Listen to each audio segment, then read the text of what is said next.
Good day, I'm Lorraine Mendez and this is your JIS News for Tuesday, April 11. National Security Minister Robert Montego is calling on Jamaicans to support the work of newly appointed Commissioner of Police George Quayle. As he welcomed Quayle, Minister Montego called for a national effort to secure Jamaica. George Quayle's appointment takes effect on April 18. He replaces Dr. Carl Williams, who resigned, and Novelet Grant, who acted for 3 months. The new top cop has been a member of the Jamaica Constabulary Force since 1976 and held several posts, the latest being Deputy Commissioner of Police with responsibility for territorial operations.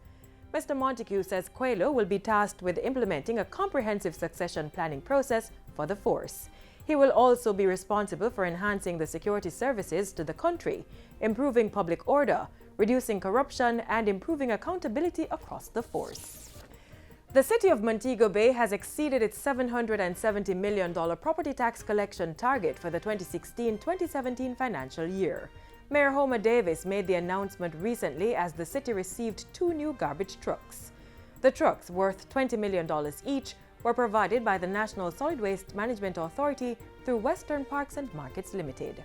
With these 2 trucks today, I'm sure that Montego Bay will become a little bit cleaner, and I expect to see the streets in and around Montego Bay cleaner than what they are now.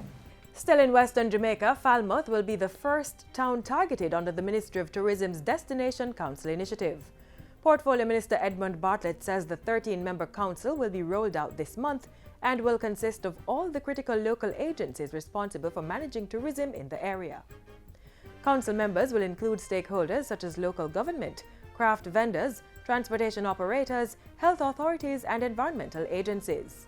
Minister Bartlett says the council will report on the performance of the destination to a management office that will be established in the town of Falmouth. The destination assurance strategy that we are pursuing is to create that safe, secure, and seamless experience that we sell to the visitor.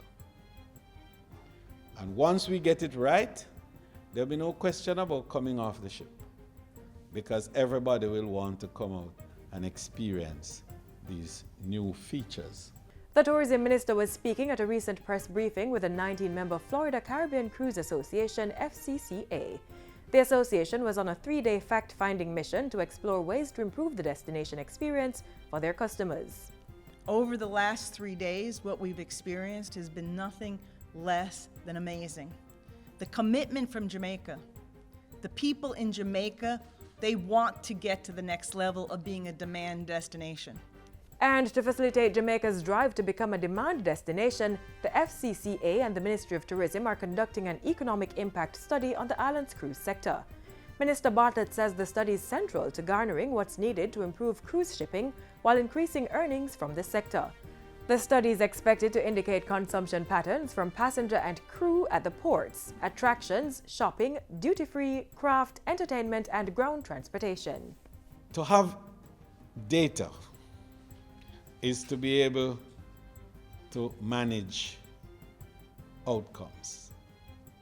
So we are determined that on both sides of the tourism sector arrangements, the accommodation, or what we call the stopover, and the cruise.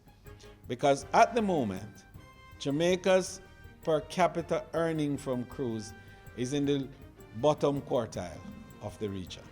And finally, the region's premier law enforcement training institution now has a website to increase its visibility and communication with the public. The Caribbean Regional Drug Law Enforcement Training Center Red Track launched its website on Monday. It can be accessed at redtrack.gov.edu.jm. While lauding Red Track for strengthening regional law enforcement capabilities, Permanent Secretary in the Ministry of National Security Diane McIntosh has urged the entity to expand its services. We have to continue to strengthen our training programs as better law enforcement is built on a robust and ongoing training agenda. And so the goal has always to be towards better law enforcement. Training has to be ongoing to serve this constant pursuit. The website launch is one of several activities to mark the institution's 21st anniversary, being observed under the theme Celebrating the Achievements, Continuing the Journey. The new website was designed and developed by the Computer Services Department of the Jamaica Information Service. And that's it for JIS News today. I'm Lorraine Mendez. Thank you for watching.